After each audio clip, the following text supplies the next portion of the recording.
Hello and welcome to Zgermanguy Reviews. I'm Zgermanguy. And welcome once again, my friends, on my journey through the Kingdom Hearts series.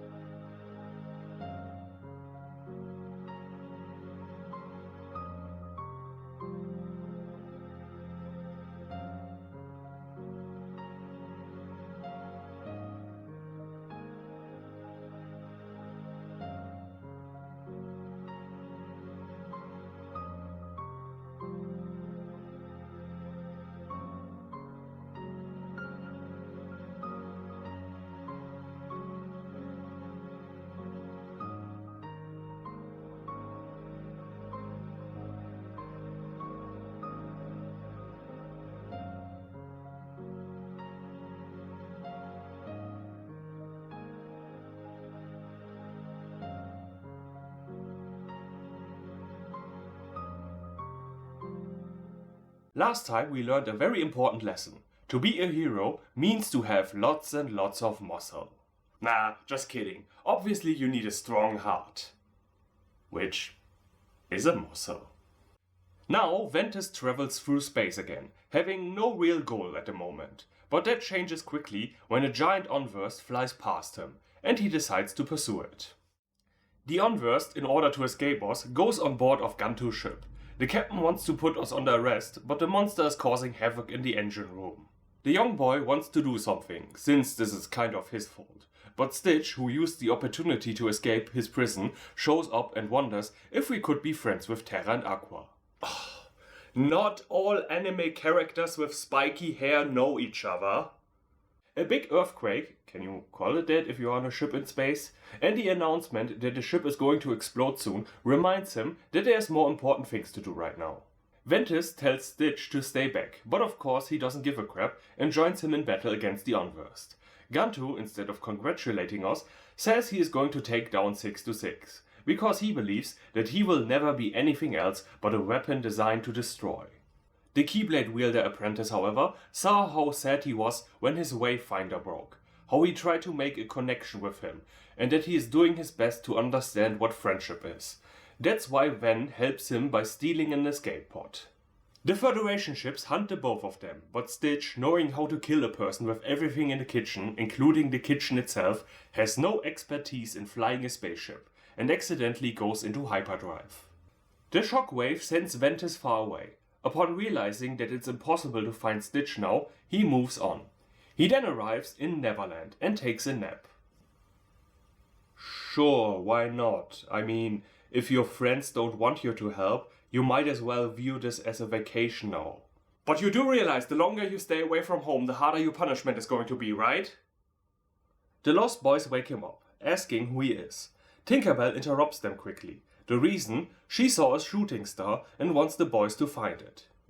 Ventus, apparently now fully committed to his relaxation mode, asks if he can come along.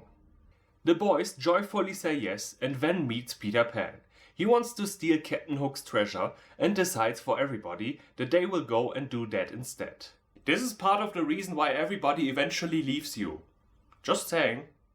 Understandably, Tinkerbell is pissed that once again everybody has to do what Peter Pan wants, but Ventus is also more interested in the shooting star than pirate gold. So the group splits. Tink and Ven go star hunting, and the rest will go and tease Captain Hook. It turns out the shooting star was Mickey's teleport device all along. However, Captain Hook is present at the scene, and pleased that he not only got his hands on the shooting star, but on the pixie as well. The evil old pirate tells Ven that if Peter Pan wants to see his friend again, he has to meet him at the Mermaid Lagoon. So he can settle this once and for all. You've got to admit though, villains have a greater stamina when it comes to not giving up than heroes do.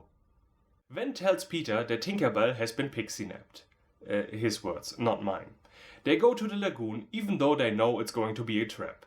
And they were right, of course. Captain Codfish fires his cannon at us. If Tetsuya Nomura ever remembers that in a crossover you can actually mix up all the different franchises and don't have to obsessively stick to one at a time, then I would like to see a ship battle between the Black Pearl and the Jolly Rogers. While we're under fire, Tinkerbell returns to us, trying to explain how she was set free by another Keyblade wielder. But there's no time for that now. The two heroes split, Peter going on the ship to make the artillery stop, and Ventus going after Hook. The battle is swift and brutal. Ven throws Hook in the water, where a hungry crocodile is waiting for him. Leave me alone!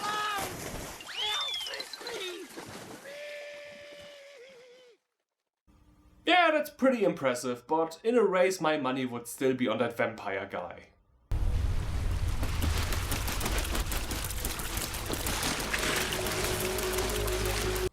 The Lost Boys return with the treasure chest. And only the treasure chest. Because these two idiots lost it all.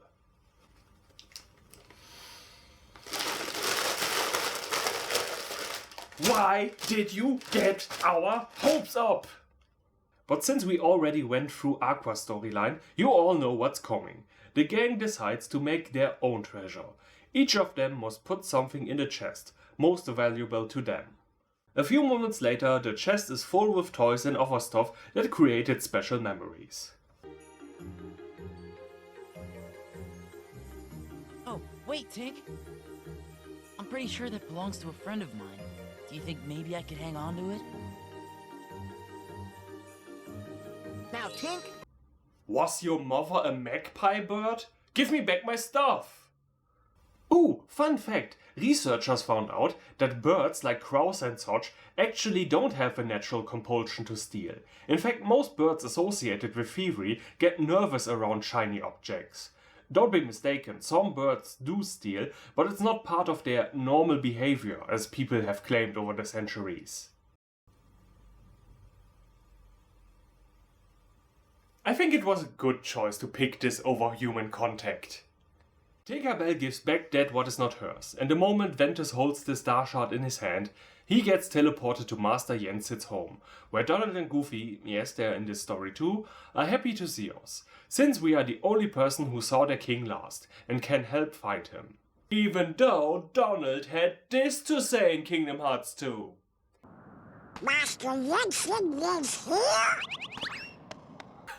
I mean, are we supposed to believe that Master Yensid wiped their memory or something?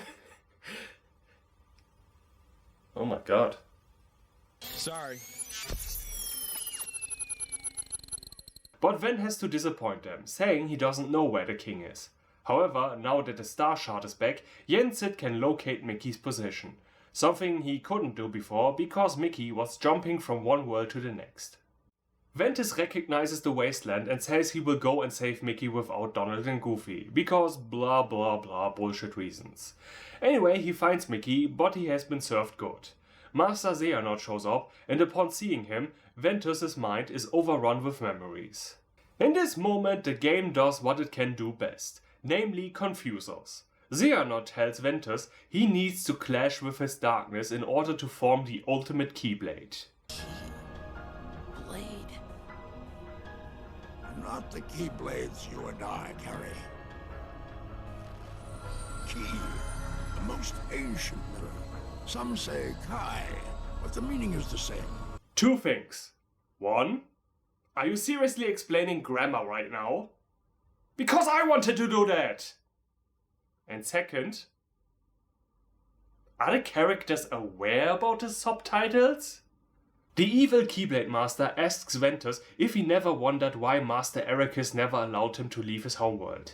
He says it's because he too knows that he has the power to create the ultimate weapon that can wipe out all life.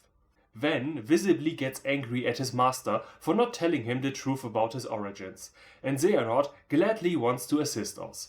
He creates a portal and sends us together with Mickey back to our old home. Eraqus calmly welcomes his student back, but the boy accuses him of imprisoning him here. Ventus tells him what he has been told, and Eraqus remembers that a long time ago Xehanort was searching for a special Keyblade, and that he and Xehanort had a debate about this. Eraqus reminded him that their laws forbid such a search, and that he fears that such an endeavor could result in a complete takeover by darkness. Xehanort then replies that this might not be so bad. After all, according to the legend, only after the darkness had devoured everything, the true light emerged and created the universe as it is now. So, wouldn't it be interesting to see what happens if such an event happened a second time? Eraqus points out the obvious, that destroying the entire universe out of curiosity isn't really ethically right. The crazy old man, however, says his old friend must see the bigger picture and accept that darkness is the beginning, not the end. We are born into a world of light from darkness. All life begins in it and all life ends in it. But Eraqus doesn't want to hear Xehanort's insane justifications and attacks him. However, Xehanort defeated him, and yeah, that's where Eraqus' flashback ends. And the reason why he kept this lunatic around all these years is because he could...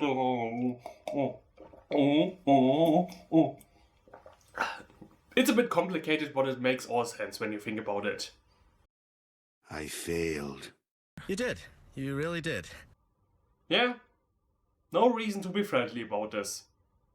It's all your fault. Knowing what Xehanort is planning, Eraqus thinks there is no other way to stop him than to kill Ventus. But in that moment, Terra appears, coming to his rescue. Ven tries to stop them from fighting, saying his master's right, but Terra ignores him. He opens up a portal with his dark powers, and we end up on Destiny Island. We meet Vanitas, saying he wants to fight us, but Ventus refuses, saying he won't help forging the ultimate weapon. Yes, indeed, Vanitas is Ventus' dark side. I know, a lot of whys and hows are now torturing your mind, so let me release you from that pain. The Keyblade, spelled with an X, the most powerful Keyblade of all, can only be made if pure darkness and pure light collide. This is what happens when an unstoppable force meets an immovable object. Master Xehanort used Ventus as a lab rat, letting him fight with Heartless and doing much worse so that he would embrace the darkness in him and let his light fight it. But all his experiments failed, which is why he decided to extract the darkness out of him, creating Vanitas. You're tearing me apart, Xehanort! Figuratively and literally. He thought his experiment was a failure, because the process made Ventus into a vegetable, so he left Ventus to die on Destiny Island. But as it turns out, it was actually a success. From that moment on, Ventus was pure light and his counterpart, Vanitas, pure darkness. The only thing left to do was to let him regenerate physically and mentally and then be trained by Eraqus so he would be strong enough in battle to face Vanitas and forge the blade. Back to the present. Vanitas says if he refuses to fight, then he will give him a reason to fight. He must come to the Keyblade graveyard. There he will choke the life out of Terra and Aqua. Ventus vows on his life he won't let that happen, and so he too goes to the Keyblade graveyard, just like his friends, only with one thing in mind, to protect the others and stop Xehanort. And just like our three heroes, we too are going to finally put this thing to rest. Zgermanguy out and auf Wiedersehen.